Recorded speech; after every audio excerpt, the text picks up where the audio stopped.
राधे राधे सभी भक्तों को जय श्री कृष्ण। कैसे हैं आप सभी? आशा है राधा कृष्ण की सेवा करते हुए आप सभी स्वस्थ होंगे, अच्छे होंगे। आइए सभी मिलकर श्रवण करते हैं सटतिला एकादशी व्रत कथा। एक समय नारद जी ने श्री विष्णु भगवान से पूछा कि हे भगवान, सटतिला एकादशी का क्या पुण्य है और इसकी क्या कथा है, आप मुझसे कहिए। भगवान कहने लगे कि हे नारद, मैं तुमसे आंखों देखी सत्य घटना कहता हूँ, तुम ध्यान पूर्वक सुनो। प्राचीन काल में मृत्यु लोक में एक ब्राह्मणी रहती थी। वह सदैव व्रत किया करती थी।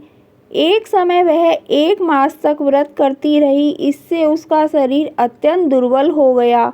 यद्यपि वह अत्यंत बुद्धिमान थी, तथापि उसने कभी देवताओं या ब्राह्मणों के निमित्त अन्न का दान नहीं किया था। इससे मैंने सोचा कि ब्राह्मणी ने व्रत आदि से अपना शरीर शुद्ध कर लिया है, अब इसको विष्णु लोक तो मिल ही जाएगा, परंतु इसने कभी अन्नदान नहीं किया है, इससे इसकी तृप्ति होनी कठिन है।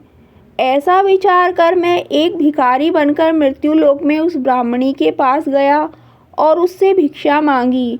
वह ब्राह्मणी बोली कि हे महाराज, आप यहाँ किस लिए आए हैं? मैंने कहा कि मुझे भिक्षा चाहिए।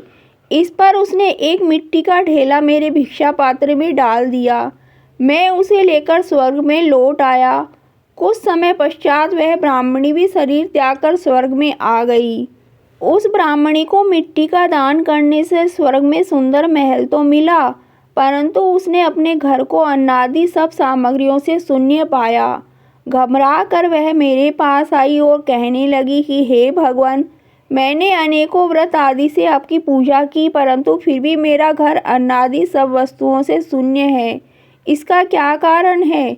मैंने कहा कि पहले तुम अपने घर जाओ। जब देव स्त्रियां तुम्हें देखने के लिए आएंगी तो पहले उनसे सटतिला एकादशी का पुण्य और विधि सुन लेना, तब द्वार खोलना। मेरे ऐसे वचन सुनकर वह अपने घर गई।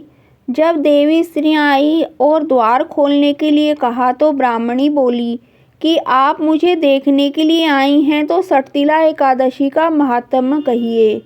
उनमें से एक देव स्त्री कहने लगी कि मैं कहती हूँ।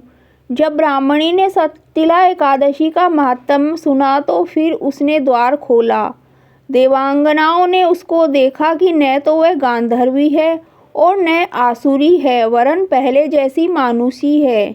तब ब्राह्मणी ने भी उनके कथन अनुसार सटतिला एकादशी का व्रत किया।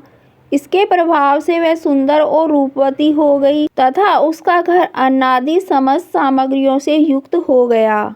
अतः मनुष्य को मूर्खता त्याग कर सटतिला एकादशी का व्रत और लोभ न करके तिल आदि का दान करना चाहिए। इससे दुर्भाग्य, दरिद्रता तथा अनेक कष्ट दूर होकर उसको मोक्ष की प्राप्ति होती है। जो मनुष्य जितने तिलों का दान करता है उतने ही 1000 वर्ष स्वर्ग में वास करता है। तिल स्नान, तिल का उपटन, तिल का हवन, तिल का तर्पण, तिल का भोजन और तिलों का दान, यह तिल के 6 प्रकार के प्रयोग सटतिला एकादशी के दिन अवश्य करने चाहिए। बोलो विष्णु भगवान की जय, एकादशी मैया की जय। वीडियो अगर पसंद आई हो तो लाइक करें, शेयर करें, कमेंट्स करके बताएं कि कैसी लगी। चैनल पर नए हो तो चैनल को सब्सक्राइब कर लें। जय श्री राधे कृष्णा।